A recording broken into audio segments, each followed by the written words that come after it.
Clash of Minds mempersembahkan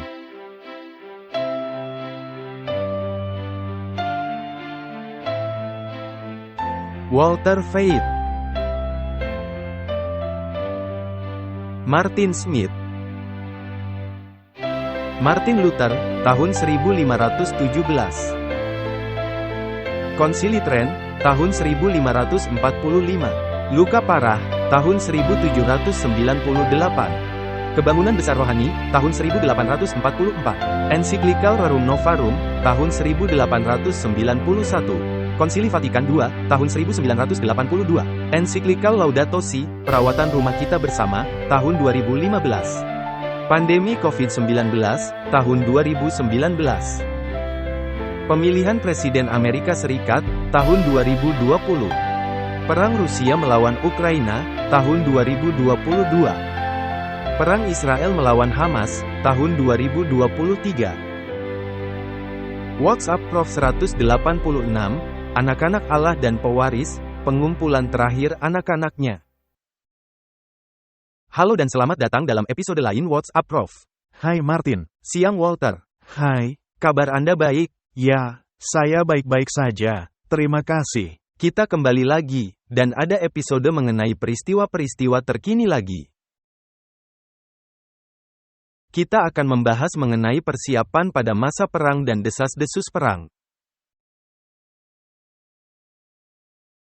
Dan menyiapkan diri guna menghadapi semua bencana yang mungkin menghantam. Tanda-tanda zaman. Tapi bagaimana cara kita menyiapkan diri? Ini hal penting. Ya, bagaimana Anda mengambil keputusan, mengikuti panji-panji yang mana? Dan adanya perintah yang ada di dalam Alkitab, di mana kita mesti mematuhinya. Sebelumnya, marilah kita berdoa. Bapa kami di surga, terima kasih atas semua berkat yang Engkau curahkan. Terima kasih, masih memberi kami kesempatan mengadakan diskusi ini. Kami memohon kiranya Engkau menerangi pikiran kami, dan tolong kami dalam diskusi ini. Dan kiranya semua orang bisa mendapatkan pekabaran yang dari Engkau saja. Dalam nama Yesus, kami berdoa. Amin. Amin. Martin, adanya begitu banyak orang yang ingin mengambil posisi independen. Ini seperti hal yang dikatakan orang. Saya akan berada di posisi netral saja. Ya, sebenarnya sama saja. Sebenarnya sama saja, benar, atau saya tidak mau terlibat dalam pergerakan apapun, karena saya hanya ingin menjadi milik Kristus.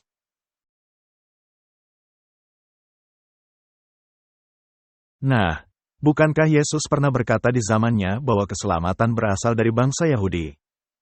Ya. Jadi, adanya jalan khusus yang Yesus identifikasi. Itu bukannya hanya orang-orang Yahudi yang selamat. Adanya Naaman yang diselamatkan. Ada janda-janda dari wilayah lain yang diselamatkan. Ada banyak orang yang memeluk kebenaran. Tetapi masih merupakan tujuan Yesus, agar memiliki satu kelompok yang menjadi penjaga kebenaran. Apakah mereka telah menyelewengkan kebenaran? Ya. Tetapi ketika Anda menyelewengkan sesuatu, dan masih memilikinya, itu artinya orang-orang mesti mengetahui antara kebenaran yang mula-mula, dan kebenaran yang diselewengkan. Ya. Jadi jika saya memberikan teka-teki kebenaran dan Anda menyelewengkannya, Anda masih memiliki kebenarannya. Ya. Anda hanya menyelewengkannya. Ini sama seperti orang-orang Farisi, ketika mereka sedang berbicara, Yesus berkata, lakukan hal yang mereka katakan, tetapi jangan tiru perbuatan mereka. Ya. Jadi kita akan membicarakan mengenai pengumpulan terakhir, anak-anak laki-laki dan para pewaris. Ini merupakan sebuah topik yang membuat gerah banyak orang. Saya pikir kita terkenal karena membicarakan hal-hal yang membuat gerah orang-orang. Ya, kita teruskan saja hal itu. Galatia 3 ayat 13. Kristus telah menebus kita dari kutuk hukum Taurat, dengan jalan menjadi kutuk karena kita.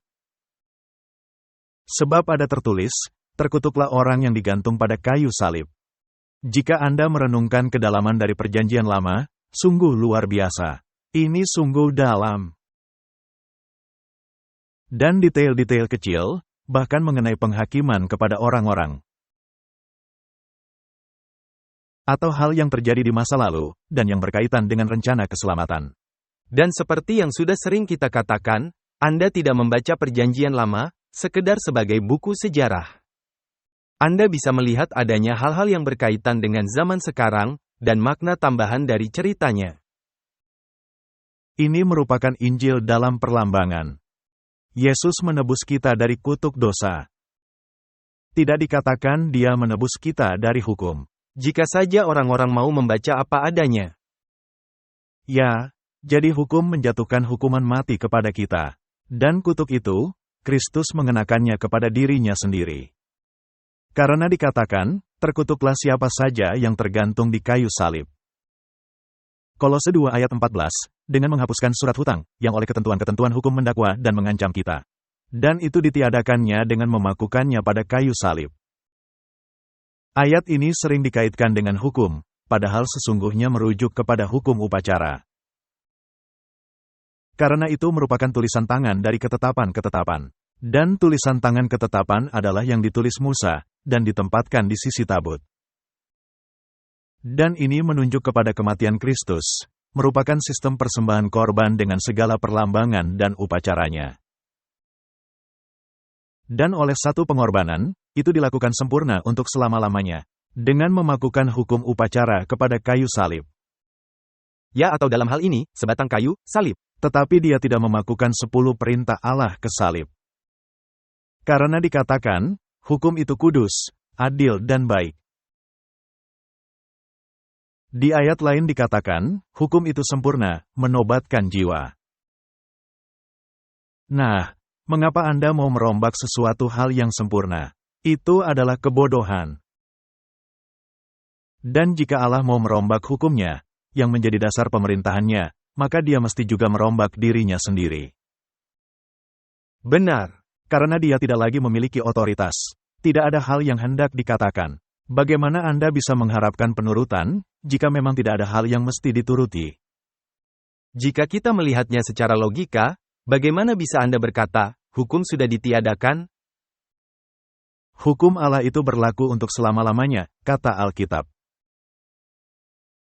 Ulangan 21 ayat 23. Maka janganlah mayatnya dibiarkan semalam-malaman pada tiang itu. Tetapi haruslah engkau menguburkan dia pada hari itu juga, sebab seorang yang digantung terkutuk oleh Allah. Janganlah engkau menajiskan tanah yang diberikan Tuhan, Allahmu, kepadamu menjadi milik pusakamu. Sungguh suatu petunjuk yang sangat indah. Dan nubuatan. Ya, juga merupakan suatu nubuatan. Apakah Yesus diturunkan pada hari itu? Ya. Apakah Dia dikutuk Allah? Ya. Yesus menerima kutuk yang seharusnya jatuh kepada kita, kepada dirinya. Ya, karena pelanggaran hukum. Oleh bilur-bilurnya, kita menjadi sembuh.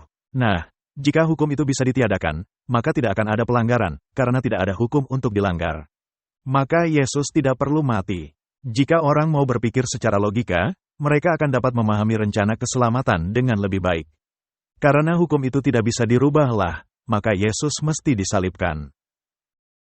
Kalau tidak, maka Anda bisa memberitakan dan berkata, tidak perlu khawatir, hukum sudah ditiadakan. Apakah iblis dibuang keluar dari sorga? Ya. Apakah Adam dan Hawa diusir keluar dari Taman Eden? Ya. Apakah ada persyaratan agar mereka bisa kembali? Ya. Mereka diusir karena pelanggaran mereka dan penurutan akan membawa mereka kembali. Baiklah, tetapi hanyalah melalui iman kepada penebus yang dijanjikan. Penebus yang tidak bercela. Penebus yang berkata, aku akan mengadakan perseteruan antara keturunan iblis dengan keturunan perempuan, yakni gereja. Galatia 3 ayat 29, dan jikalau kamu adalah milik Kristus, maka kamu juga adalah keturunan Abraham dan berhak menerima janji Allah. Jadi, siapa itu pewaris menurut janji? Adalah benih Abraham, yakni Kristus. Mereka yang mematuhi hukum. Jadi, jika Anda milik Kristus, maka Anda adalah keturunan Abraham. Baiklah. Jadi marilah kita meneliti kata pewaris, dan merenungkan apa artinya.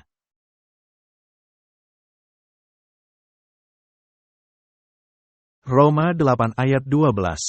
Jadi, saudara-saudara, kita adalah orang berhutang, tetapi bukan kepada daging, supaya hidup menurut daging.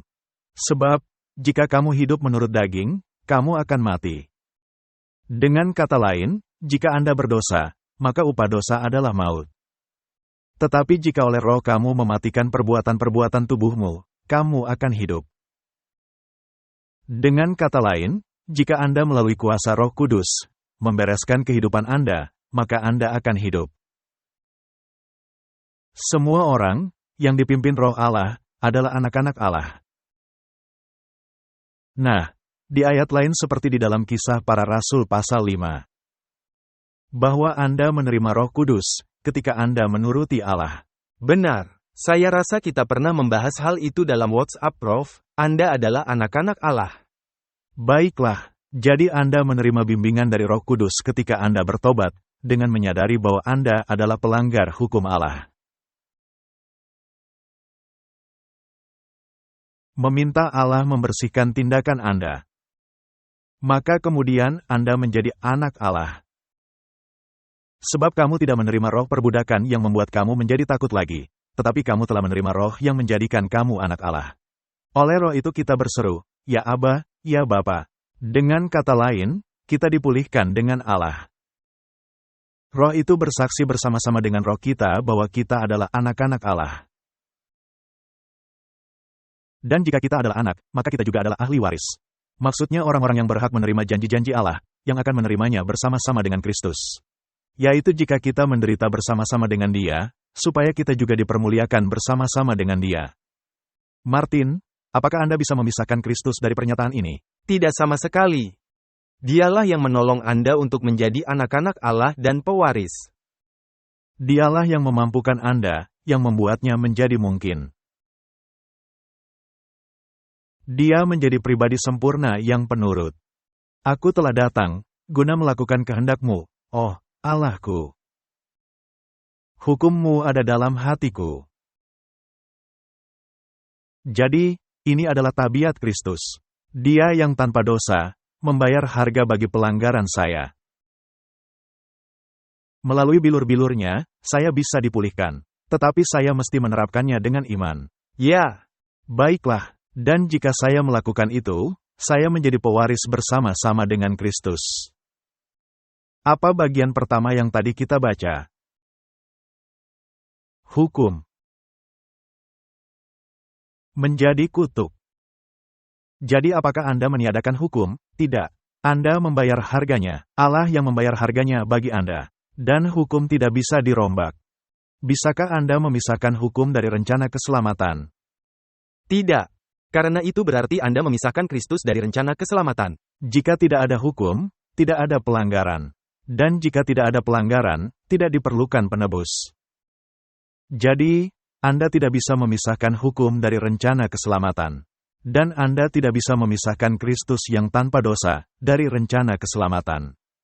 Semua itu akan senantiasa bersama-sama, dan akan tetap demikian selama-lamanya. Roma 4 ayat 14. Sebab jika mereka yang mengharapkannya dari hukum Taurat, menerima bagian yang dijanjikan Allah, maka sia-sialah iman. Dan batallah janji itu. Itu suatu pernyataan yang sangat tegas. Jadi ketika Anda berkata, "Saya diselamatkan karena saya menurut hukum," maka Anda membuat diri Anda tidak layak masuk sorga. Ya. Nah, ada yang mengartikan itu berarti Anda tidak mesti menuruti hukum. Dan sayangnya mereka menempuh jalan itu. Ya, mereka menempuh jalan itu, karena mereka memisahkan penyatuan antara Kristus dan penurutan. Benar, adanya perbuatan di satu sisi, dan kaum legalis di sisi lainnya. Baiklah, mari kita memfrase ulang ayat ini dan berkata, jika Anda menganggap diri Anda seorang legalis, dan menganggap Anda bisa diselamatkan oleh hukum, maka janji melalui iman menjadi tidak ada artinya. Karena iman adalah hal yang kita harapkan dan bukti dari hal yang tidak kita lihat. Sedangkan ketika Anda menuruti hukum, semua orang bisa melihat bahwa Anda menuruti hukum. Atau jika Anda berpura-pura menuruti hukum, mungkin adanya orang yang melihat kepura-puraan Anda dalam menuruti hukum. Ya, tetapi hal itu pada akhirnya akan gagal, Anda tidak akan bisa bertahan. Jika itu bukan pertobatan sejati dengan alasan sejati mengapa Anda menuruti hukum, itu tidak akan bisa bertahan. Tidak akan bertahan. Dan jika Anda milik Kristus, maka kamu juga adalah keturunan Abraham dan berhak menerima janji Allah. Itu ayat yang sangat kuat. Jadi, kata "jika" merupakan kata kecil yang sangat penting. Ketika Anda membuang katanya, maka keseluruhan maknanya berubah. Jadi, apa yang menjadi persyaratan? Anda mesti menjadi milik Kristus, agar bisa menjadi keturunan Abraham. Sedangkan orang-orang suka membalikannya, dengan berkata, Kristus adalah keturunan Abraham. Memang, tetapi sebelum Abraham ada, aku ada. Ya. Jadi ini mematahkan pendapat mereka. Tadi Anda katakan kata "jika" adalah kata kecil. Dan hal menarik dalam Alkitab King James, terkadang kata "if" atau "should" dalam Alkitab terjemahan lain dirubah. Sebagai contoh dalam Yohanes 3 ayat 16. Karena begitu besar kasih Allah akan dunia ini, sehingga ia telah mengaruniakan anaknya yang tunggal. Dan di Alkitab King James dikatakan, sehingga barang siapa yang percaya kepadanya, should, harus, tidak dikatakan shall, akan. Sedangkan yang lainnya menggunakan kata shall. Maka, if, di sini tidak dalam bagian yang sama. Adanya persyaratan, tidak diberikan begitu saja. Ya, adanya kondisi. Baiklah. Ibrani 6 ayat 17. Karena itu, untuk lebih meyakinkan mereka yang berhak menerima janji itu akan kepastian putusannya, Allah telah mengikat dirinya dengan sumpah.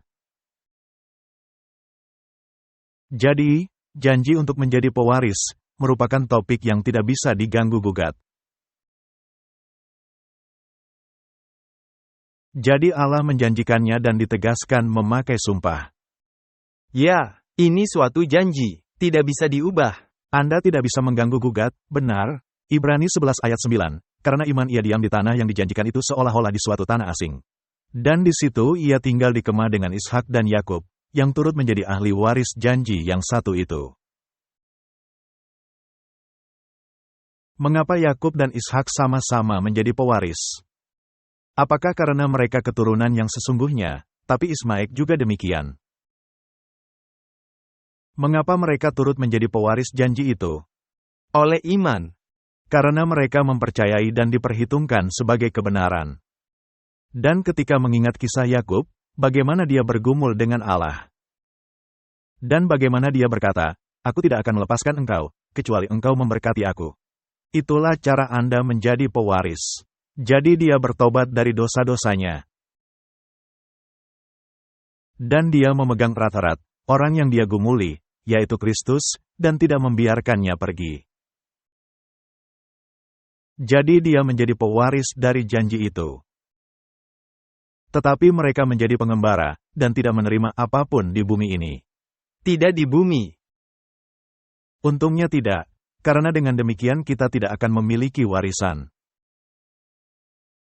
Jadi, janji ini meluas kepada hidup kekal. Ini janji yang sesungguhnya. Bersama Kristus, itu suatu hak istimewa. Baiklah, mari kita lebih mendalami kitab Galatia. Kisah yang menarik, dan adanya banyak kebingungan. Apa yang dibicarakan? Apakah Paulus sedang membicarakan 10 hukum Allah, atau hukum upacara? Di manakah kita dalam pembagian ini? Bagaimana jika Paulus membicarakan dua hal itu? Bisa jadi dua hal itu. Dan konteks sangat berperan. Juga seperti disebutkan di awal, bahwa ketetapan dan tulisan-tulisan Musa, ditaruh di samping tabut.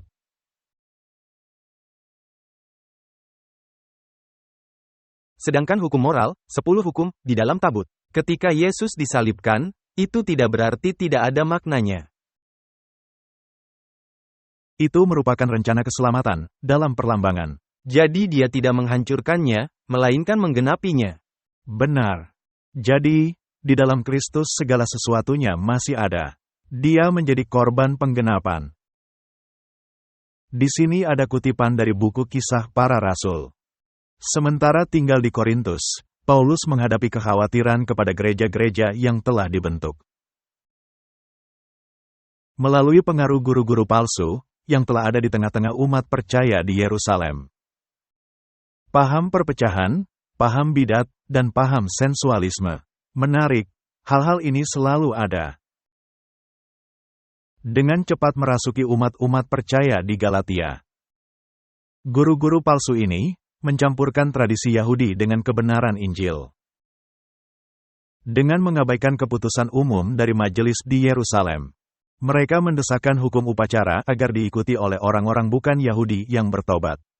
Keadaannya sangat kritis.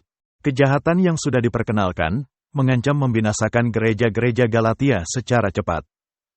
Martin mencampurkan tradisi Yahudi dengan kebenaran Injil, itu merupakan sejarah. Apakah di zaman modern, orang-orang tidak mencampurkan tradisi manusia dengan kebenaran Injil? Hal yang tepat sama, kembali diulangi dan tidak pernah berubah. Hanya dalam level berbeda. Tetapi itu hal yang sama.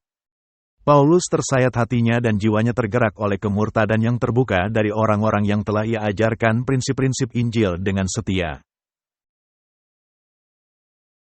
Paulus dengan segera menulisi umat-umat percaya yang disesatkan itu, dan membeberkan teori palsu yang sudah mereka terima.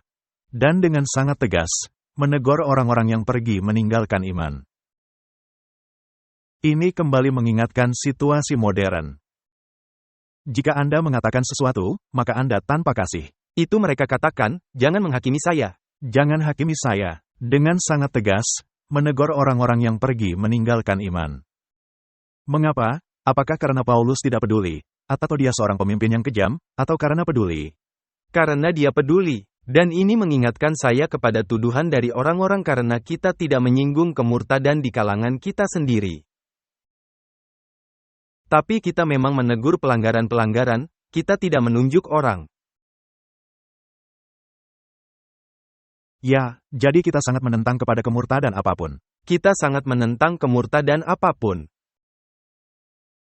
Benar. Tetapi kita tidaklah bermaksud untuk menunjuk orang. Kecuali jika dosa umum, barulah bisa ditegur secara umum. Tentu saja, hal ini dilakukan oleh Paulus kepada jemaat di Galatia, dengan keras dia menegur mereka. Tetapi dia tidak menunjuk orang tertentu.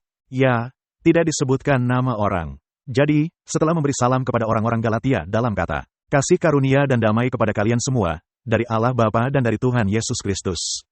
Paulus mengatakan kata-kata berikut dalam teguran keras. Saya heran, kamu begitu cepat pergi meninggalkan dari panggilan kasih karunia Kristus kepada Injil lainnya, yang sebetulnya bukan Injil.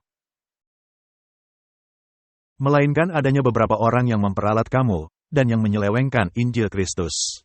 Tetapi jika sekiranya kami atau malaikat dari sorga memberitakan Injil lainnya kepadamu daripada hal yang sudah kami beritakan kepadamu, biarlah dia terkutuk. Pengajaran Paulus telah selaras dengan kitab suci. Dan Roh Kudus telah menyaksikan pekerjaannya, karenanya dia memenangkan saudara-saudara seiman. Dan yang tidak mendengarkan segala sesuatu, yang bertentangan dengan hal yang sudah Paulus ajarkan. Dan meskipun demikian, demi meninggikan teori mereka, orang-orang lebih memilih membuang Paulus. Bukankah mereka masih mau lakukan hal sama saat ini? Sekarang, adanya semua pergerakan, khususnya di negara kita. Katakan saja, Anda tidak bisa menyertakan penulisan Paulus, karena itu bertentangan kepada dogma kesenangan mereka, dari keeksklusifan. Jadi, Paulus menyuruh umat-umat percaya Galatia, untuk merenungkan kembali pengalaman pertama mereka dalam kehidupan Kristen. Katanya, oh, orang-orang Galatia yang bodoh, siapa yang telah memperdayai kamu, sehingga kamu tidak mau menuruti kebenaran? Bukankah Yesus Kristus yang disalibkan itu telah dilukiskan dengan terang di depanmu? Hanya ini yang hendak ku ketahui daripada kamu. Adakah kamu telah menerima roh karena melakukan hukum Taurat? Ataukah melalui mendengar dengan iman? Apakah kamu begitu bodoh, sehingga sesudah kamu memulai di dalam roh, kamu hendak mengakhirinya di dalam daging? Sia-siakah semua yang telah kamu alami sebanyak itu, masakan sia-sia? Ia yang menganugerahkan roh kepada kamu dengan berlimpah-limpah dan yang melakukan mujizat di antara kamu. Berbuat demikian karena kamu melakukan hukum Taurat atau karena kamu percaya kepada pemberitaan Injil. Nah Martin, Allah memandang kepada Anda dan melihat kepatuhan Anda yang indah. Dan itulah sebabnya Allah memanggil Anda masuk dalam pelayanan. Tentu saja tidak seperti itu. Kita ada dalam dunia, melakukan pekerjaan kita. Sangat bertentangan kepada yang Allah harapkan. Anda dulunya seorang DJ Raffe, di tengah malam. Di tengah malam, benar. Dan ketika Anda kelelahan, istri Anda yang mengambil alih. Sedangkan saya dulunya ateis, mengutuki Allah, dan mempercayai teori evolusi. Jadi, jelas saya tidak ditebus oleh penurutan kepada hukum. Demikian juga Anda, dan semua orang di bumi ini. Karena semuanya telah berdosa, dan telah kehilangan kemuliaan Allah. Jadi, jika Anda berpikir Anda bisa ditebus oleh penurutan kepada hukum, maka pikirkan kembali. Benar, hanya iman di dalam Yesus Kristus, yang bisa mengubahkannya. 1 Korintus 12 ayat 3. Karena itu aku mau meyakinkan kamu, bahwa tidak ada seorang pun yang berkata-kata oleh Roh Allah, dapat berkata, terkutuklah Yesus. Dan tidak ada seorang pun, yang dapat mengaku, Yesus adalah Tuhan, selain oleh Roh Kudus. Jadi Martin, jika Anda tidak bisa berkata bahwa Yesus adalah Tuhan, maka Anda tidak memiliki Roh Kudus. Benar. Adanya banyak orang yang berkata, Yesus adalah Tuhan, tetapi mereka tidak menuruti hukumnya. Maka mereka juga tidak bisa mendapatkan Roh Kudus, karena Kisah Para Rasul 5 berkata, Roh Kudus diberikan hanya kepada mereka yang menurut. Jadi apakah Anda memiliki Roh Kudus? Tidak. Apakah saya memiliki Roh Kudus? Dia selalu di pintu hati kita mengetok. Ya, tetapi saya tidak memilikinya, belum menjadi karunia. Belum diterima. Roh Kudus menjadi alat yang menobatkan. Dan siapa melakukan tindakan sia-sia menyakiti diri? Anda dan saya, dan Paulus. Sampai dia dapat pukulan. Apakah Anda mendapat pukulan? Ya. Saya juga mendapat pukulan. Baiklah. Jadi dia adalah Tuhan. Dia kurios. Apa artinya? Thayer mendefinisikannya, dia yang menjadi pemilik seseorang atau benda. Di mana dia memiliki kuasa untuk memutuskan, tuan, pemilik, dan pembuang benda. Pemilik, seseorang yang selalu mengendalikan orang, tuan.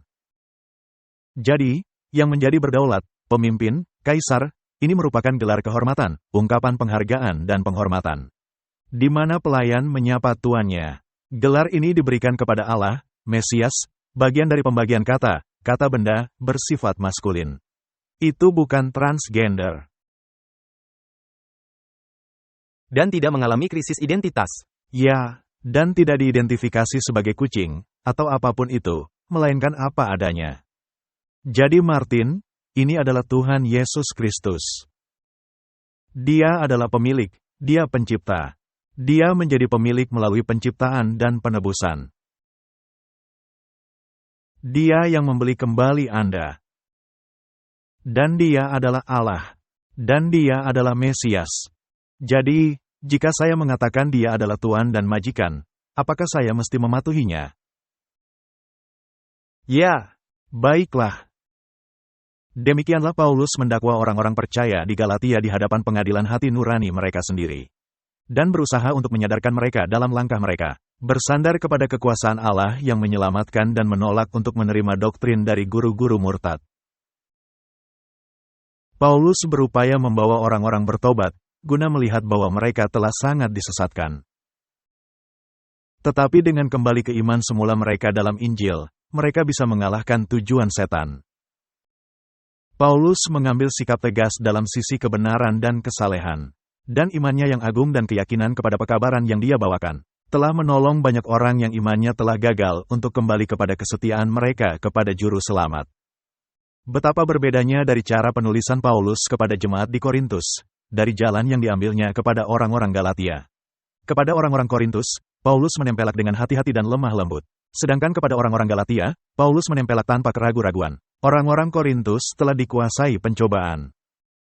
Jadi kadang-kadang, adalah perlu untuk menempelak Injil palsu. Apakah ini terjadi di reformasi? Tentu saja. Seperti dalil yang ditempelkan oleh Martin Luther. Benar. Dan di sini dia menangani tradisi manusia. Surat pengampunan dosa adalah murni tradisi manusia. Guna membayar struktur yang sedang mereka dirikan, dengan lukisan-lukisan sangat indah di atap, yang satu hari kelak akan dihancurkan. Yang akan membawakan keselamatan bagi Anda. Sungguh suatu dusta, dan dia menegurnya dengan benar, dan banyak menekankan kepada pembenaran oleh iman. Benarlah demikian. Apakah itu membuat pembenaran melalui iman kosong dan tidak bermakna? Tidak. Tetapi sayangnya, orang-orang melangkah ke sisi lainnya, dan lebih menekankan kepada hal itu, dibandingkan kepada penurutan. Kedengarannya seperti orang-orang Galatia. Ya, seperti orang-orang Galatia.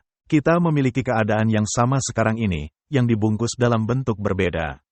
Ya, katakan saja orang berbeda. Gereja-gereja, seperti di Korintus dan di Galatia, melakukan hal-hal yang berbeda, tetapi keduanya dalam keadaan murtad. Ya.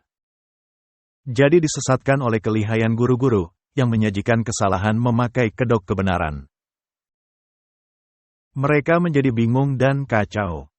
Untuk mengajari mereka membedakan kepalsuan dari kebenaran, memerlukan kehati-hatian dan kesabaran. Sikap kasar atau sikap terburu-buru di pihak Paulus, akan menghancurkan pengaruhnya kepada banyak orang-orang, yang dia ingin tolong. Di dalam gereja-gereja Galatia, kesalahan-kesalahan terbuka dan terang-terangan menggantikan pekabaran Injil. Kristus yang menjadi dasar sejati dari iman, akhirnya ditinggalkan demi upacara-upacara kuno paham Yudaisme. Jika Anda melihat paham Katolik, sekarang ini, apakah mereka benar-benar menyangkali keselamatan di dalam Kristus? Jelas, tidak ada keselamatan di dalam Kristus. Segala sesuatunya melalui sakramen, melalui upacara-upacara, dan dekrit-dekrit. Tidak ada hal yang berhubungan dengan Kristus. Dia bahkan tidak ada dalam pendamaian. Rasul Paulus melihat jika umat-umat percaya di Galatia, diselamatkan dari pengaruh berbahaya yang mengancam mereka. Tindakan paling menentukan mesti diambil, peringatan paling tajam mesti diberikan. Jadi Martin, pentinglah pelajaran bagi para pelayan Kristus untuk belajar bahwa menyesuaikan pekerjaannya kepada keadaan dari orang-orang yang menjadi sasaran kebaikannya. Martin, seluruh dunia terjerumus ke dalam tradisi. Dan ada paham Protestan di seluruh dunia, yang tidak lagi memandang adanya kesalahan dalam paham Katolik. Mereka bergandengan tangan. Bagaimana bisa seperti itu? Bahkan dalam gereja kita sendiri, adalah penting untuk tetap menurut. Adanya banyak kemurtadan. Dan sebagai pelayan, Anda mesti mengetahui cara menangani setiap keadaan. Dan sebagai anggota, Anda mesti tahu cara menangani orang-orang dalam jabatan tinggi. Yang berpikir bahwa persatuan dengan mereka yang berada di luar wilayah ketaatan pada semua perintah Tuhan, tampaknya merupakan jalan terbaik.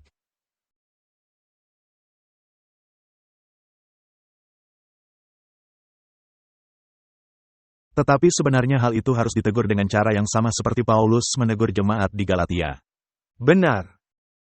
Jadi, kelemah lembutan, kesabaran, keputusan dan ketegasan, semuanya diperlukan. Tetapi semua ini mesti dipraktekkan dengan tindakan yang sepatutnya. Menangani secara bijak dengan berbagai golongan pikiran, dalam berbagai keadaan dan kondisi, merupakan suatu pekerjaan yang memerlukan hikmat. Dan penilaian, yang diterangi dan dikuduskan oleh Roh Allah. Saya memikirkan Salomo, yang berdoa meminta hikmat. Tetapi dia juga berdoa meminta hati yang lembut. Dan dia juga mendapatkan kekayaan.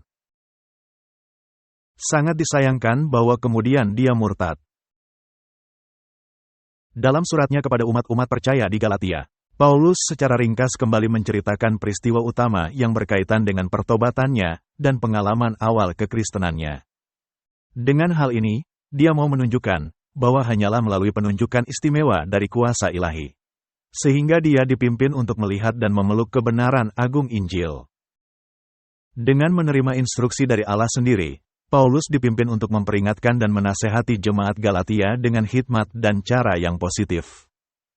Dia tidaklah menulis dalam ketidakpastian dan keraguan-raguan, melainkan dengan keyakinan teguh dan pengetahuan mutlak.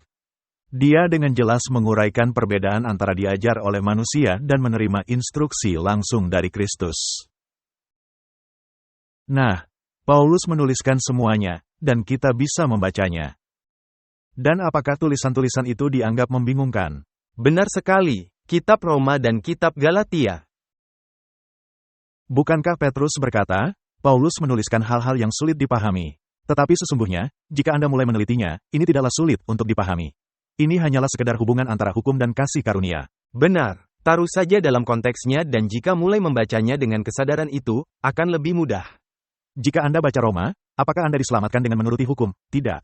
Tentunya tidak. Anda tidaklah diselamatkan dengan menuruti hukum. Apakah kemudian Anda membatalkan hukum? Sekali-kali tidak, bahkan meneguhkannya. Nah, bagi kebanyakan orang, itu merupakan suatu pertentangan, suatu pemikiran dikotomi. Bagaimana Anda membentuk sesuatu yang Anda tidak bisa memakainya untuk keselamatan? Anda lihat. Jika Anda memang memahami konteksnya, memang demikian dan masuk akal. Tapi jika Anda... Tetapi ketika Anda meninggikan satu noktah, melebihi yang lainnya maka Anda menjadi bingung. Benar, jadi ketika Anda mengutamakan satu hal yang tidak seharusnya demikian. Jika Anda ingin menghilangkan hukum, maka Anda bisa membaca kitab Roma yang seolah-olah menghilangkannya. Ya. Tetapi jika Anda ingin mengetahui cara untuk diselamatkan, maka Anda akan membaca bahwa hukum itu dibentuk, tetapi tidak seperti yang Anda sebutkan, menuruti hukum karena Anda ingin diselamatkan. Ya, tetapi bagaimanapun juga, Anda tetap mesti menurutinya. Karena tidak ada orang yang diselamatkan karena menurut hukum, tetapi tidak ada juga orang yang diselamatkan ketika mengabaikan hukum. Tepat sekali, coba saya membuatnya lebih jelas, karena orang-orang cenderung salah memahami hal yang saya katakan. Karena kadang-kadang adanya penghalang bahasa. Jadi hal yang saya maksudkan ialah, Anda menuruti hukum, karena Anda telah selamat, karena Anda ingin menurutinya. Anda tidak menuruti hukum, agar diselamatkan.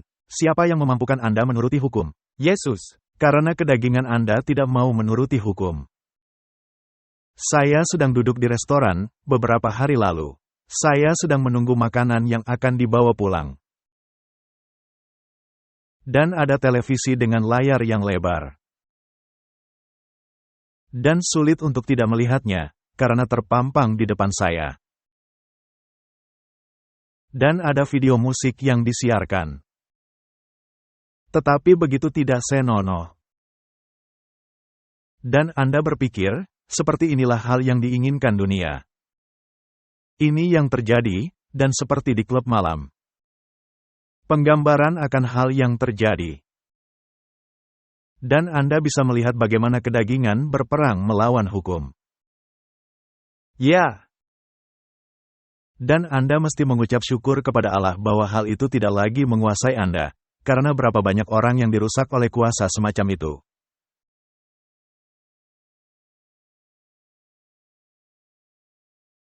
Tetapi itulah yang menjadi norma dan standar dunia. Kedagingan berperang melawan kebenaran, dan kebenaran berperang melawan kedagingan. Jadi, semuanya sangat menarik. Jadi Paulus mendesak orang-orang Galatia, agar meninggalkan bimbingan palsu yang telah menyesatkan mereka. Dan agar kembali kepada iman, yang telah disertai bukti-bukti jelas dari restu ilahi. Orang-orang yang telah mencoba menyesatkan mereka dari kepercayaan mereka kepada Injil, adalah orang-orang munafik. Tidak suci dalam hatinya, dan bobrok kehidupannya. Martin, jika Anda mengatakan hal itu kepada guru-guru modern di luar sana, mereka akan sangat tersinggung. Agama mereka hanya terdiri dari upacara-upacara, dan dengan melakukannya, mereka berharap mendapat restu Allah. Mereka tidak berminat kepada Injil, yang meminta penurutan kepada firman, kecuali seseorang dilahirkan kembali, dia tidak bisa melihat kerajaan Allah. Yohanes 3 ayat 3. Mereka merasa, suatu agama yang didasarkan atas doktrin itu, meminta pengorbanan yang terlalu besar. Dan mereka berpaut kepada kesalahan-kesalahan mereka, menyesatkan diri mereka sendiri dan orang-orang lain. Untuk mengganti bentuk luar agama, bagi kekudusan hati dan kehidupan. Masih tetap menyukakan bagi hati yang tidak diperbaharui, sama seperti di zaman guru-guru Yahudi ini. Hari ini, seperti pada masa itu, mereka adalah para pembimbing kerohanian palsu, di mana doktrinnya sangat disukai orang-orang. Saya duduk dan menyimak hal yang mereka katakan kepada gereja-gereja besar ini. Yang mengajarkan Injil kemakmuran, tanpa penurutan kepada hukum-hukum Allah. Bukankah itu menyedihkan? Itu sebenarnya menyedihkan. Dan ini merupakan mayoritas. Jika Anda masuk kaum minoritas. Yesus berkata, jalannya sempit dan dipenuhi berbagai rintangan. Jadi merupakan studi setan, guna menyimpangkan pikiran dari pengharapan akan keselamatan dalam iman kepada Kristus dan penurutan kepada hukum Allah. Di setiap zaman, musuh besar ini menyesuaikan penggodaannya kepada prasangka atau kecenderungan dari orang-orang yang dia ingin sesatkan. Pada zaman rasul-rasul, setan membawa bangsa Yahudi meninggikan hukum upacara dan menolak Kristus. Pada zaman sekarang, dia menipu orang-orang yang mengaku Kristen, dibawa kedok menghormati Kristus, untuk meremehkan hukum moral. Dan yang mengajarkan, aturan-aturannya bisa dilanggar tanpa mendapat hukuman. Merupakan tugas dari setiap pelayan Allah, untuk menolak tegas dengan teguh, para penyeleweng iman ini. Dan memakai firman kebenaran tanpa mengenal takut untuk membeberkan kesalahan-kesalahan mereka. Nah Martin, adanya orang-orang, yang akan menjabarkan kebaikan hukum, tetapi yang mengabaikan hukum keempat. Sesungguhnya, hari-hari Sabatku kamu harus menguduskannya, karena itu menjadi tanda antara aku dengan kamu, untuk selama-lamanya. Benar, akulah Tuhan, yang menguduskan kamu. Mereka membuangnya begitu saja, dan mencoba menemukan bukti-bukti kitab suci untuk posisi mereka, yang sebenarnya tidak ada. Jadi, guna mendapatkan kembali keyakinan dari saudara-saudara seiman di Galatia, Paulus dengan tegas menunjukkan posisinya sebagai Rasul Kristus. Paulus menyatakan dirinya sebagai Rasul, bukan oleh manusia, melainkan oleh Yesus Kristus dan Allah Bapa, yang membangkitkannya dari kematian. Dia menyatakan panggilannya berasal dari Allah. Dan entah Anda menurutinya atau tidak. Ini sama seperti seorang perempuan yang menghubungi Anda dan mengatakan, dia mendapat perintah dari Allah, supaya Anda menyelesaikan penulisan buku almarhum suaminya. Dan dia terus mendesak, di mana pada akhirnya Anda berkata, tetapi saya belum mendapatkan perintah semacam itu. Jadi bukan dari manusia, melainkan dari otoritas tertinggi di sorga, Paulus menerima penugasannya. Dan kedudukannya telah diakui oleh majelis umum di Yerusalem. Dengan keputusan, di mana Paulus telah memenuhi persyaratan dalam semua pekerjaannya di kalangan orang-orang bukan Yahudi. Bukan untuk meninggikan diri sendiri, tetapi untuk membesarkan kasih karunia Allah. Paulus dengan demikian menunjukkan kepada mereka yang menyangkal kerasulannya, bukti bahwa sedikit pun aku tidak kurang daripada rasul-rasul yang tak ada taranya itu. Mengutip 2 Korintus 11 ayat 5, orang-orang yang meremehkan panggilan dan pekerjaannya, sedang berjuang melawan Kristus, di mana kasih karunia dan kuasanya dinyatakan melalui Paulus. Rasul ini dipaksa oleh penentangan dari musuh-musuhnya, untuk bersikap tegas dalam mempertahankan kedudukan dan otoritasnya. Paulus memohon kepada orang-orang, yang sekali dalam kehidupan mereka telah mengetahui kuasa Allah, untuk kembali kepada kasih pertama mereka dari kebenaran Injil. Bukankah itu tugas kita juga? Benar, kita sedang membicarakan persiapan menghadapi segala hal yang akan menimpa kita.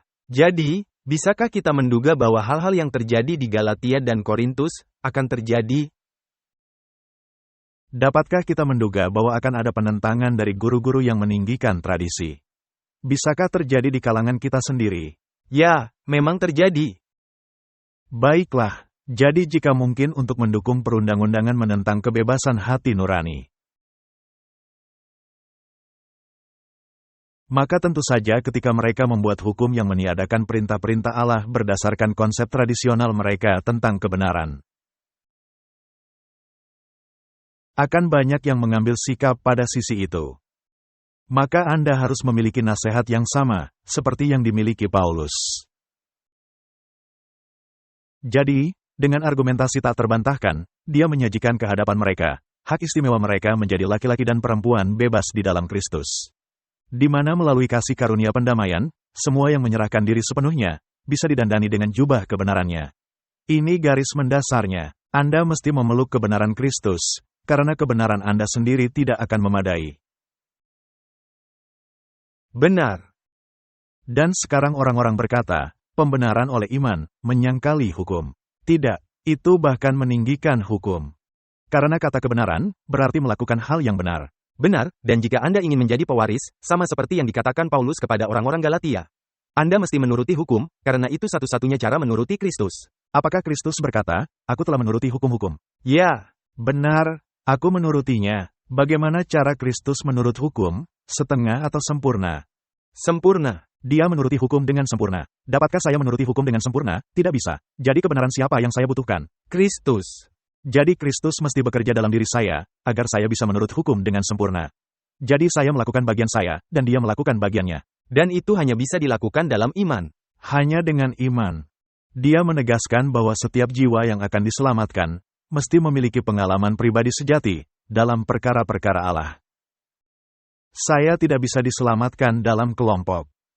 Tetapi itu tidak berarti saya tidak masuk dalam suatu kelompok. Kelompok merupakan penjaga kebenaran. Dan Anda mesti menjadi bagiannya, tapi Anda diselamatkan karena pilihan pribadi Anda. Benar. Kata-kata tulus Rasul dalam himbauannya, tidaklah sia-sia. Roh Kudus bekerja dengan kuasa dahsyat, dan banyak yang sudah menyimpang ke jalan asing, kembali ke imannya yang semula dalam Injil. Karenanya mereka memegang teguh dalam kebebasan, di mana Kristus telah memerdekakan mereka. Merdeka dari apa? Merdeka dari penghukuman hukum Taurat. Benar, dan dimerdekakan dari belenggu dosa. Dengan kata lain Anda telah diselaraskan kembali. Pergi dan jangan berbuat dosa lagi. Karenanya mereka memegang teguh kebebasan di mana Kristus telah memerdekakan mereka. Di dalam kehidupan mereka, akan dinyatakan buah-buah roh. Kasih, sukacita, damai sejahtera, kesabaran, kelemah lembutan, kebaikan, iman, kerendahan hati, dan pertarakan. Jadi Martin, kita mesti menanyai diri kita, apakah kita memiliki kasih kepada mereka yang belum tentu menurut standar yang kita miliki layak mendapatkan kasih? Kita harus. Apakah Yesus memiliki kasih kepada orang yang tidak layak menerimanya? Ya. Baiklah, sukacita. Apakah sukacita duniawi, ataukah sukacita karena diselamatkan?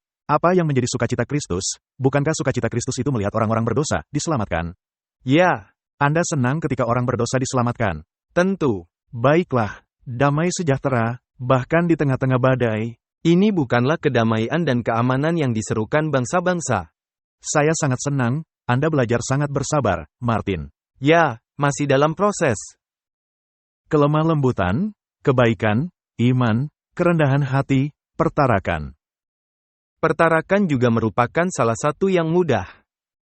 Jadi, nama Allah dimuliakan, dan banyak yang ditambahkan kepada umat-umat percaya di wilayah itu. Apakah ini mudah? Tidak. Dan tadi saya menyebutkan, saya masih dalam proses, tetapi itu kata yang salah. Saya mesti mengizinkan Yesus yang melakukannya. Anda benar. Mari kita kembali ke Galatia. Yang dimaksud ialah, seorang ahli waris, yakni yang akan mewarisi janji. Selama seorang ahli waris belum akil balik, sedikit pun ia tidak berbeda dengan seorang hamba, sungguh pun ia adalah tuan dari segala sesuatu. Benar. Tetapi ia berada di bawah perwalian dan pengawasan sampai pada saat yang telah ditentukan oleh bapaknya. Ketika saya masih kanak-kanak, sekitar umur 9 tahun atau 10 tahun. Kami memiliki penghuni kamar, ada di dalam rumah. Orang tua saya telah mengambil seseorang yang datang dari luar negeri, dan merawatnya di rumah. Dan orang itu dengan segera mulai berpikir, bahwa merupakan tugasnya untuk mengawasi saya. Saya waktu itu, berumur sekitar 10 tahun. Dan orang itu menetapkan aturan-aturan. Dan apakah saya senang menerimanya? Tidak. Saya memberontak kepadanya dengan mengerahkan segenap kekuatan saya, mengutukinya dengan mengata-ngatainya. Siapa engkau? Mencoba mengatur hal yang mesti saya lakukan. Tetapi kenyataannya, orang itu lebih kuat dan lebih besar daripada saya.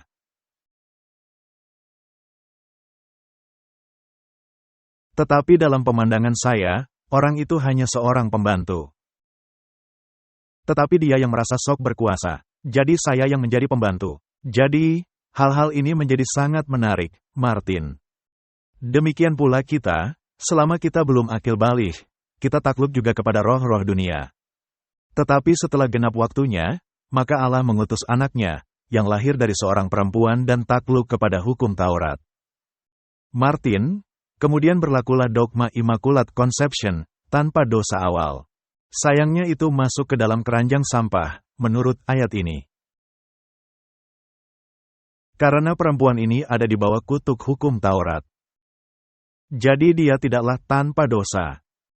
Dan bagaimana bisa seperti itu? Karena dia juga memerlukan penebusan. Dan itu bisa ada hanya melalui darah Kristus. Jadi adanya topik mendalam dari semua ini.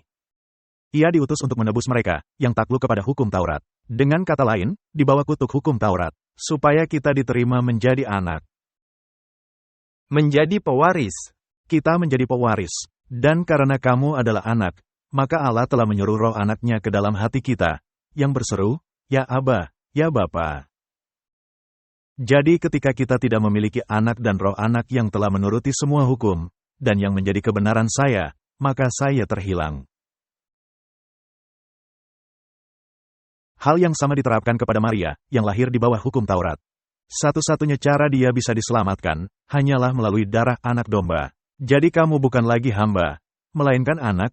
Jikalau kamu anak, maka kamu juga adalah ahli-ahli waris Allah, melalui Kristus. Ini adalah doktrin indah perihal keselamatan.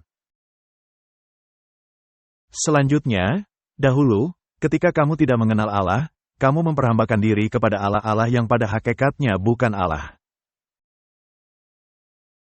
Tetapi sekarang sesudah kamu mengenal Allah, atau lebih baik, sesudah kamu dikenal Allah. Kata-katanya sangat bagus di sini. Bagaimanakah kamu berbalik lagi kepada roh-roh dunia yang lemah dan miskin dan mau mulai memperhambakan diri lagi kepadanya? Martin, jika Anda sudah mengecap keselamatan, dan sudah mengecap bahwa Tuhan itu baik, dan sudah mengecap kuasa penebusan, yang membebaskan Anda dari dosa dan kepelesiran dunia, dan membawa Anda kepada pemahaman hal yang kudus, murni, adil dan baik. Mengapakah kita mau kembali kepada roh-roh dunia yang lemah dan miskin, yang dulunya kita diperhamba? Maukah Anda kembali ke dunia ref? Tidak, sama sekali tidak. Apakah Anda ingin kembali? Apakah itu menarik Anda? Tidak, ini sama seperti anjing kembali ke muntahnya. Baiklah, bagus Martin. Dan itu Alkitabiah. Kamu dengan teliti memelihara hari-hari tertentu. Apakah kita perlu berkata lebih banyak lagi? Bulan-bulan, masa-masa yang tetap dan tahun-tahun. Berapa banyak perayaan yang kita alami baru-baru ini, dengan memelihara hari-hari, bulan-bulan, masa-masa tertentu dan tahun-tahun. Dan untuk waktu yang singkat, ketika mereka memelihara hari-hari, bulan-bulan, masa-masa tertentu dan tahun-tahun.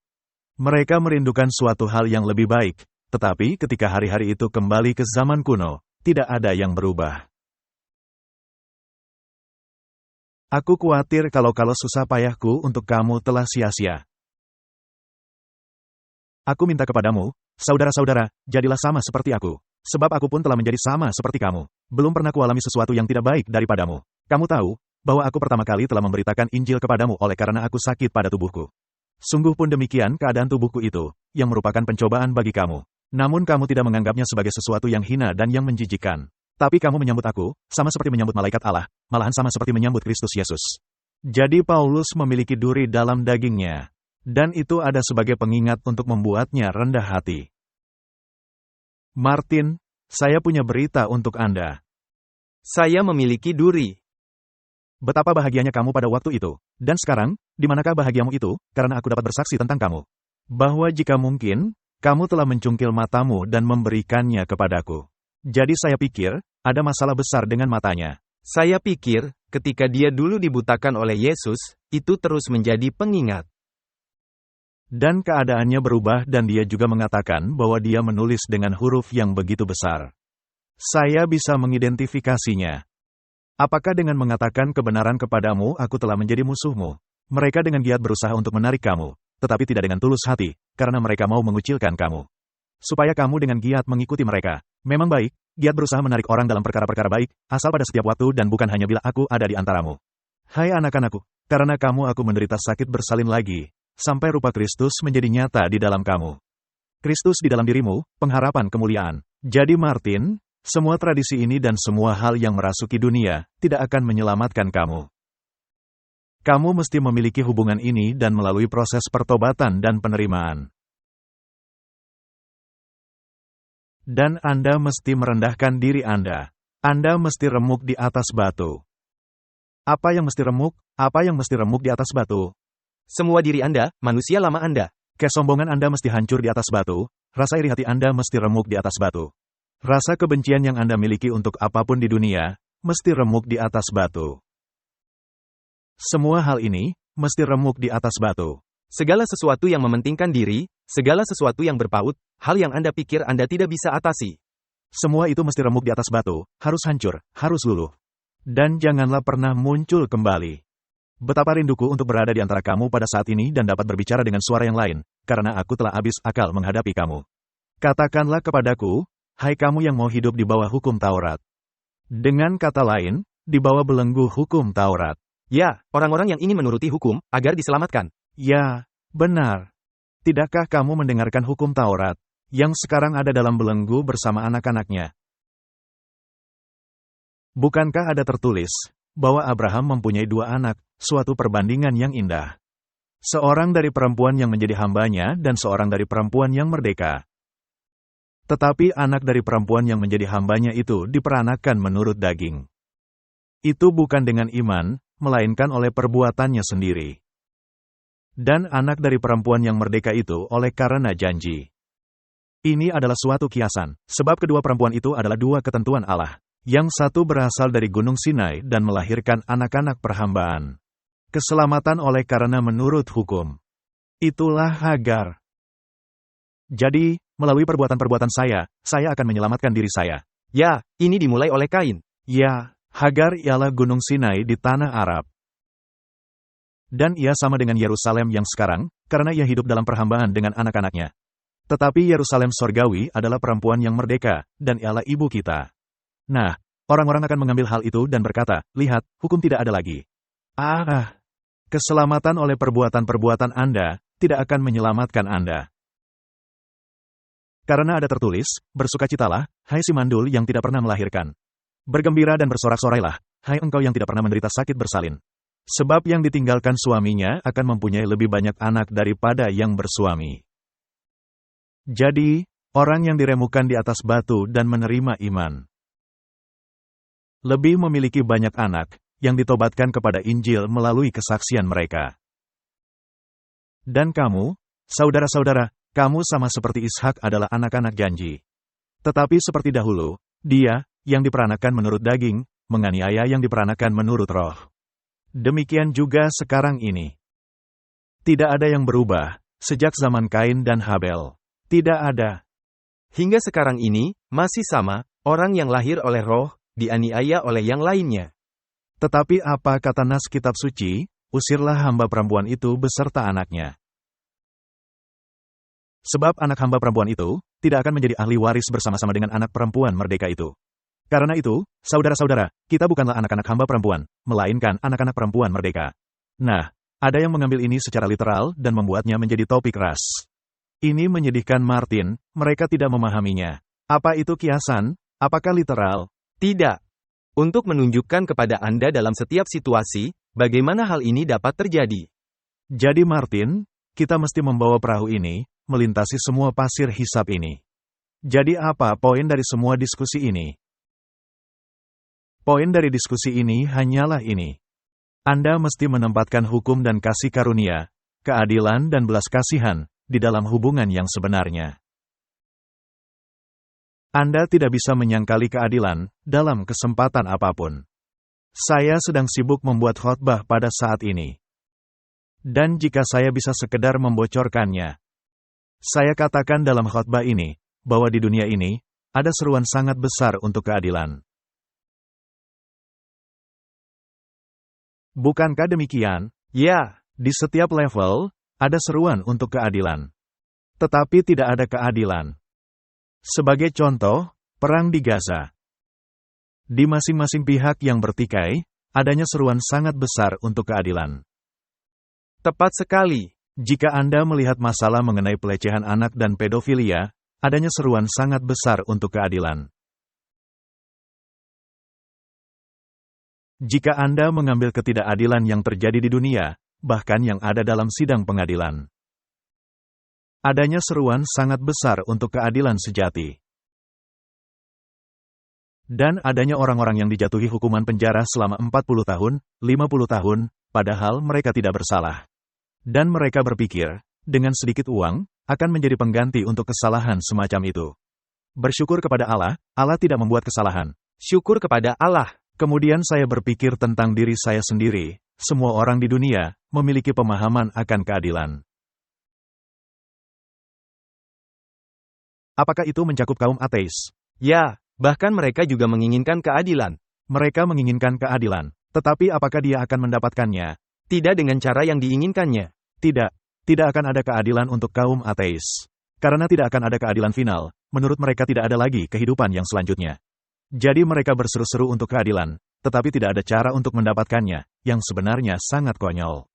Bagaimana bisa Anda menghidupkan suatu kehidupan, mengkampanyekan keadilan, ketika ideologi Anda sendiri menyangkali keadilan? Anda tidak akan pernah menerimanya. Jadi, mesti adanya pengumpulan yang terakhir dari orang-orang yang menempatkan hukum dan kasih karunia dalam perspektifnya yang benar. Keadilan dan belas kasihan. Jadi ketika kita tiba kepada kesimpulan dalam hal ini, apakah Anda setuju Martin, bahwa pengumpulan terakhir dimulai setelah akhir dari nubuatan terpanjang dalam Alkitab? Nubuatan 2300 hari. Di mana setelah itu, tidak ada periode waktu lagi. Itu tidak berarti dunia berakhir, waktu nubuatanlah yang telah berakhir. Nah, nubuatan itu berakhir di tahun 1844. Jadi setelah tahun 1844, tidak ada lagi waktu nubuatan, hanya peristiwa nubuatan. Jadi, pergerakan akhir dari gereja yang keluar dari padang belantara, adalah orang-orang yang menuruti hukum-hukum Allah, dan memiliki kesaksian Yesus. Apakah itu Alkitabiah? Ada dalam Wahyu 12 dan Wahyu 14. Mereka akan memberitakan pekabaran 3 malaikat dan seruan nyaring yang terakhir. Jadi tidak ada pergerakan lainnya setelah ini. Ketika seruan nyaring mencapai puncaknya dalam kedatangan Kristus kedua kali, apakah Anda setuju? Ya, pergerakan terakhir sejak tahun 1844. Tidak ada pergerakan lainnya, benar? Jadi, ketika kita mengutip buku Kisah Para Rasul halaman 163, Allah telah membentuk gerejanya di bumi, suatu saluran terang, dan melalui itu, Dia menyatakan tujuan dan kehendaknya. Allah tidaklah memberi hanya kepada salah satu hambanya dan mengalami hal independen, dan bertentangan kepada pengalaman gereja itu sendiri. Bahkan Paulus, diberi instruksi untuk pergi ke tempat tertentu, dan diberitahu untuk melakukan hal yang dikatakan jemaat. Yesus, setelah nampak kepadanya secara pribadi, mengirimnya kembali kepada jemaat. Ya, juga Allah tidak memberikan satu orang pengetahuan akan kehendaknya, untuk keseluruhan jemaat. Sementara jemaat, tubuh Kristus, ditinggalkan dalam kegelapan. Jadi, misalkan Allah memberi terang kepada seorang nabi, terang itu mesti diberitakan kepada jemaat. Dan nabi juga diberikan untuk jemaat. Dalam pengaturannya, Allah menempatkan hamba-hambanya dalam hubungan erat kepada jemaatnya, supaya mereka memiliki keyakinan lebih kecil dalam diri mereka sendiri, dan keyakinan lebih besar kepada orang-orang lain, yang Allah pimpin untuk memajukan pekerjaannya. Jadi, Allah memiliki gereja. Di sini ada kutipan dari buku Testimonies to the Church. Hal yang disebut Saudara D sebagai terang, jelas tidak merugikan. Ini nampaknya, tidak ada orang yang bisa dicederai oleh hal itu, tetapi saudara-saudara, ini merupakan alat setan, pasak untuk masuk. Ini telah dilakukan berulang-ulang. Adanya orang yang menerima suatu pemikiran baru dan murni, yang nampaknya terlihat tidak bertentangan kepada kebenaran. Dia membicarakan dan memegang hal itu, hingga nampak baginya menjadi hal indah dan penting. Karena setan memiliki kuasa untuk memberikan penampilan palsu ini. Dan akhirnya itu menjadi suatu tema yang sangat menarik. Suatu titik besar, yang menjadi pusat segala hal, dan kebenaran dicabut dari hati. Martin, apakah mungkin di dalam jemaat, saudara A, atau B, atau C, atau D, bisa memulai suatu aspek khusus, yang sebetulnya tidak salah?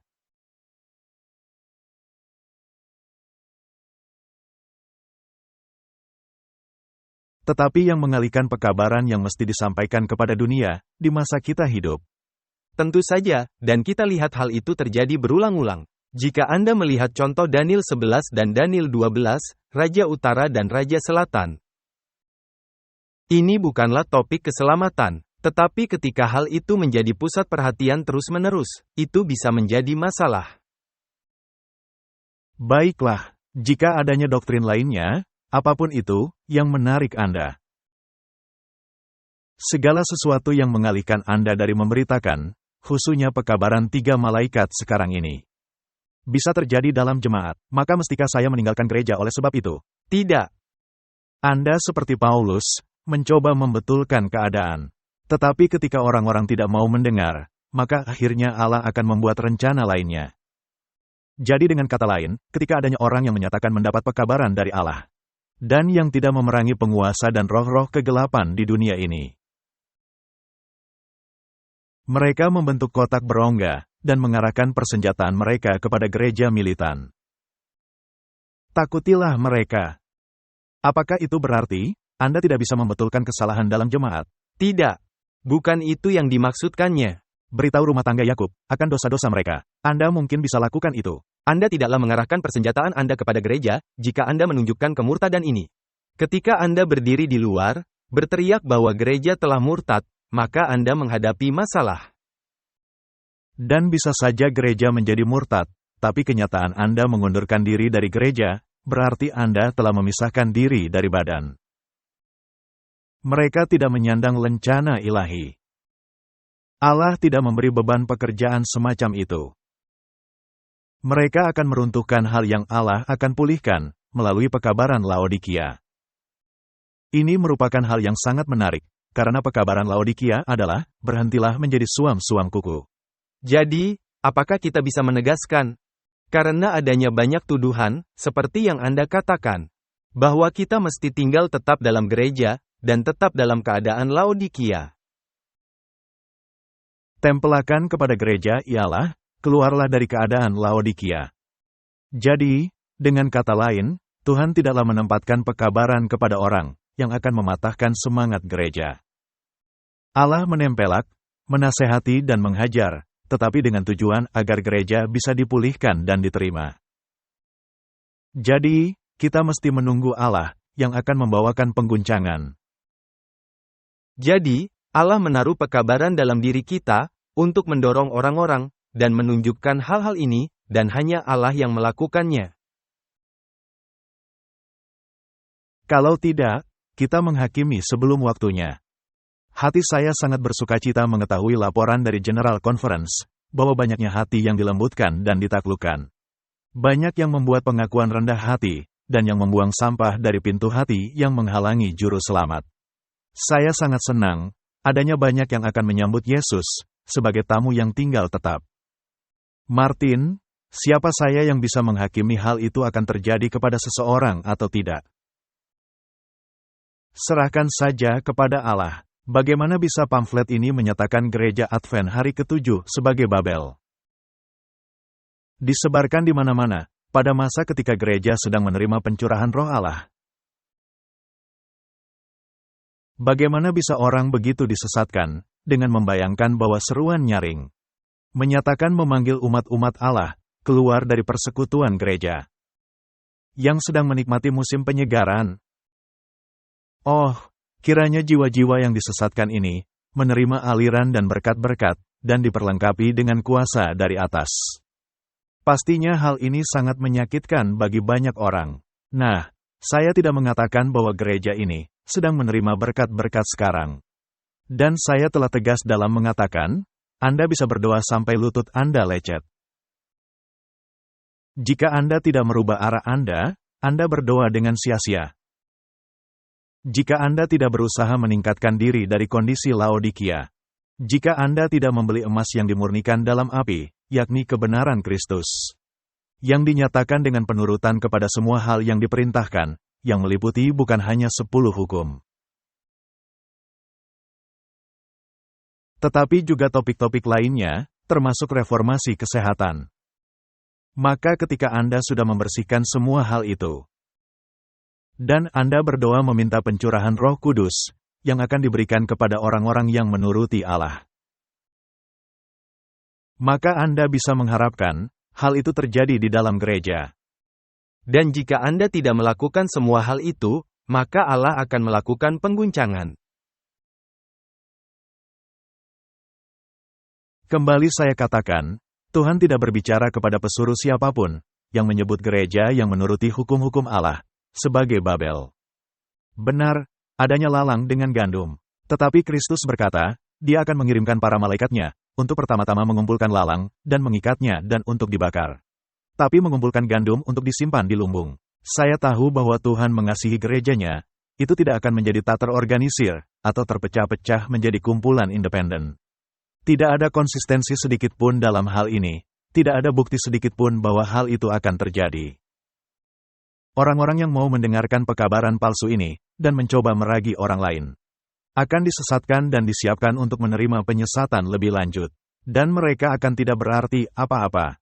Adanya beberapa anggota gereja yang angkuh, merasa cukup, ketidakpercayaan yang membandel, dan menolak untuk meninggalkan pemikiran mereka. Meskipun satu bukti ditambahkan kepada bukti lainnya secara melimpah, yang membuat pekabaran kepada gereja Laodikia bisa diterapkan. Tetapi hal itu tidak akan menghapus gereja sehingga tidak ada lagi. Biarkan lalang dan gandum tumbuh bersama-sama hingga waktu penuaian. Kemudian menjadi tugas para malaikat yang memisah-misahkan. Martin, saya tidak bisa, karena melihat adanya kemurtadan. Karena tidak ada lagi lainnya setelah hal ini. Bahkan Paulus. Siapa yang membuat kemurtadan setelah majelis di Yerusalem? Pemimpin. Dan apakah Paulus meninggalkan gereja karena hal itu? Tidak. Jadi, gereja adalah terang dunia, meskipun adanya kejahatan yang ada di dalam gereja, dan akan demikian hingga akhir dunia. Gereja di akhir zaman, mesti menjadi terang dunia, yang dikotori dan dilemahkan oleh dosa-dosa. Gereja yang lemah, dan tidak berhasil, mesti ditempelak, diperingatkan dan diberi nasihat. Gereja merupakan satu-satunya objek di bumi, di mana Kristus memberikan perhatian utamanya. Wow Martin, itu merupakan pernyataan dahsyat. Pernyataan dahsyat dan kuat. Ya. Dunia merupakan tempat kerja, di mana melalui kerjasama agen ilahi dan agen manusia. Yesus sedang mengadakan eksperimen, melalui kasih karunia-Nya, dan belas kasihan ilahi untuk hati manusia. Para malaikat terkagum-kagum, ketika melihat perubahan tabiat, yang dihasilkan orang-orang yang menyerahkan dirinya kepada Allah. Dan mereka menyatakan sukacita mereka dalam nyanyian kudus, memuji Allah dan anak domba. Mereka melihat orang-orang yang secara alami menjadi anak-anak yang dimurkai Allah, bertobat, dan menjadi mitra kerja Kristus, dan menarik jiwa-jiwa kepada Allah. Apakah ada orang-orang seperti itu di gereja? Apakah ada orang-orang murtad di dalam gereja? Ya. Mereka melihat orang-orang yang berada dalam kegelapan, menjadi terang yang bersinar di tengah-tengah kegelapan moral dan angkatan yang jahat dan menyeleweng ini.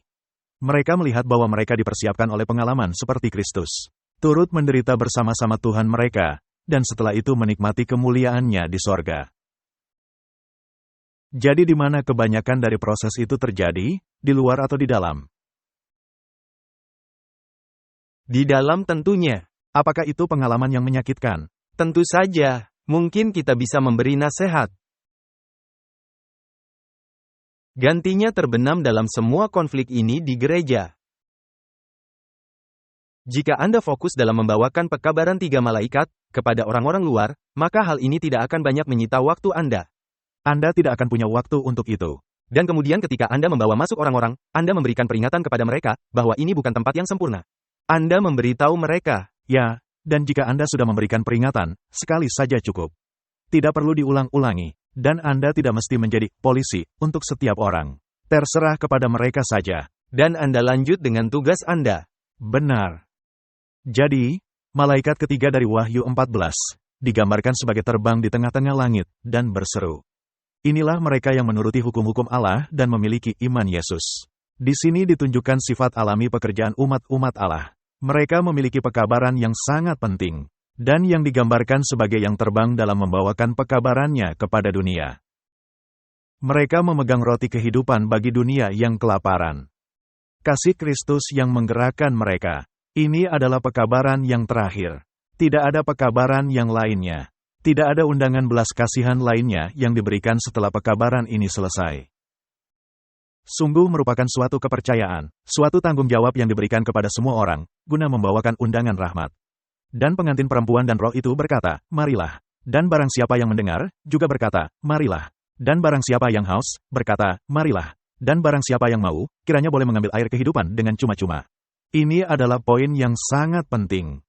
Kristus tidak melakukan apapun, terpisah dari gerejanya. Dikatakan, roh dan pengantin perempuan, berkata, marilah. Tetapi banyak orang yang berkata, saya tidak mau pengantin perempuan, saya hanya mau rohnya saja. Anda tidak bisa memiliki satu, lepas dari yang lainnya. Jadi, Tuhan telah menyatakan, sejarah masa lalu, akan kembali diulangi ketika kita memasuki pekerjaan penutupan. Setiap kebenaran, yang sudah diberikan di hari-hari terakhir ini, mesti diberitakan kepada dunia. Setiap tiang yang sudah dibentuk, mesti diperkuat, bukan diruntuhkan. Kita tidak bisa meninggalkan pondasi yang Allah telah bentuk. Kita tidak bisa memasuki organisasi baru apapun, karena ini berarti kemurtadan dari kebenaran. Saya lihat bahwa roh nubuat itu sangat jelas. Kadang-kadang, itu begitu jelas, sehingga orang-orang tidak mau menurutinya, jadi mereka mencoba membuangnya. Baiklah, dan sekali saja kebenaran itu telah dibentuk, tidak peduli Anda mau meruntuhkan pondasinya. Ini sudah dibentuk, akan selalu demikian. Jadi, ketika kuasa Allah bersaksi mengenai apa itu kebenaran, kebenaran itu akan bertahan selamanya sebagai kebenaran. Tidak ada anggapan yang bertentangan dengan terang yang telah diberikan Tuhan yang boleh dipertahankan. Apakah itu berarti mereka tidak akan didengarkan? Tidak, sayangnya tidak. Selama masih ada iblis, hal itu akan diindahkan. Akan muncul orang-orang dengan penafsiran kitab suci, yang bagi mereka adalah kebenaran, tetapi yang bukan kebenaran. Kebenaran untuk masa sekarang, Allah telah memberinya sebagai pondasi iman kita. Allah sendiri yang telah mengajari kita, apa itu kebenaran. Akan ada orang yang muncul, dan yang lainnya dengan terang baru, yang bertentangan dengan terang. Yang Allah telah berikan, di bawah penunjukan Roh Kudus. Ada pemimpin kita yang berkata, hal yang kita percayai adalah khayalan abad ke-19. Itulah hal yang mereka katakan. Mereka ingin membuang roh nubuat, karena tidak sesuai dengan hal yang mereka ingin percayai. Saya tidak peduli hal yang mereka katakan. Apakah Anda peduli? Tidak, kebenaran akan tetap bertahan sebagai kebenaran. Ada yang sudah melakukannya di publik. Dan beberapa bahkan menjawabannya secara publik. Mereka tidak bisa menggeser saya, dan saya juga tidak mau menggeser mereka. Tetapi bukan itu masalahnya. Apakah saya mesti meninggalkan gereja, karena orang-orang ini para pemimpin gereja? Tidak. Saya malah kasihan kepada mereka. Benar, doakan mereka. Ada orang-orang yang masih tetap hidup, yang melewati pengalaman dalam pembentukan kebenaran ini. Allah telah secara kasih karunia memeliharakan kehidupan mereka, guna mengulang-ulangi hingga penutupan kehidupan mereka. Pengalaman mereka di mana mereka mengalaminya, sama seperti Rasul Yohanes, hingga di akhir penutupan kehidupannya. Dan para penyandang standar, yang telah meninggal, akan kembali berbicara melalui pencetakan ulang tulisan-tulisan mereka. Saya diberi instruksi, dengan cara itulah suara mereka akan terdengar. Mereka harus memberikan kesaksian tentang apa yang merupakan kebenaran untuk saat ini. Coba saya membuat poin lainnya di sini, Martin. Karena para penyandang standar ini terlibat dalam pemberitaan semua kebenaran ini. Apakah itu berarti mereka memahami semua kebenaran? Tidak. Ataukah kita masih tetap menyaring perkataan mereka, melalui kitab suci dan kesaksian? Tentu saja. Baiklah, jadi, apapun yang pernah dikatakan di masa silam, tidaklah selalu Injil, kecuali selaras dengan Alkitab dan roh nubuat. Dan kebanyakan waktu atau keseluruhannya, mengakui melalui roh nubuat. Benar. Atau mereka mengubah pendapat mereka. Jadi ketika Anda membaca pendapat awal, Anda mesti membandingkannya dengan pendapat yang kemudian. Dan itu selalu sangat penting. Dan gereja itu beranggotakan orang-orang kudus. Dan kadang-kadang, orang-orang yang memiliki kebenaran, menyimpang dari kebenaran di kemudian hari. Benar. Dan bahkan jika adanya orang-orang kudus di dalam gereja ini. Alkitab berkata, Roma 3 ayat 23, semua telah berdosa, dan kehilangan kemuliaan Allah. Semua kita memerlukan kasih karunia ilahi. Semua kita perlu membeli emas, yang sudah dimurnikan di dalam api. Tidak seorang pun dikecualikan dari hal itu. Jadi, kita lebih baik tetap rendah hati dan mengakui bahwa kita masih sangat membutuhkan kasih karunia Allah. Sama seperti orang-orang yang terang-terangan murtad. Marilah kita saling mendoakan, dan tetap bersatu. Dan izinkan saya menegaskan kembali, belilah perekat kuat, tetaplah bertahan, dan tunggu sampai Allah membersihkan kapal atau gereja ini. Dan kemudian ketika seruan nyaring tiba, kita akan mengetahui siapa yang berada di pihak Tuhan. Dan sementara itu, jangan hanya duduk dan berpangku tangan. Bawakan pekabaran, pergi dan beritakan pekabaran 3 malaikat. Beritakan pekabaran, mari kita berdoa. Bapa kami di surga, hal ini harus terus-menerus dipermasalahkan. Dan saya memahami ya Tuhan, bahwa peperangan ini akan terus berlangsung, hingga hari-hari terakhir. Tolong ya Tuhan, terangi pikiran kami. Dan sama seperti Paulus, kirimkan kepada orang-orang, yang menjadi perwakilan dari kebenaran-Mu. Untuk masa di mana kami sedang hidup. Ini adalah doa saya, dalam nama Yesus. Amin. Diproduksi oleh Clash of Minds. Menampilkan pembicara, Walter Faith dan Martin Smith. Ucapan terima kasih yang tulus untuk dorongan semangat, doa-doa dan sumbangan finansial melimpah. Untuk detail kontak.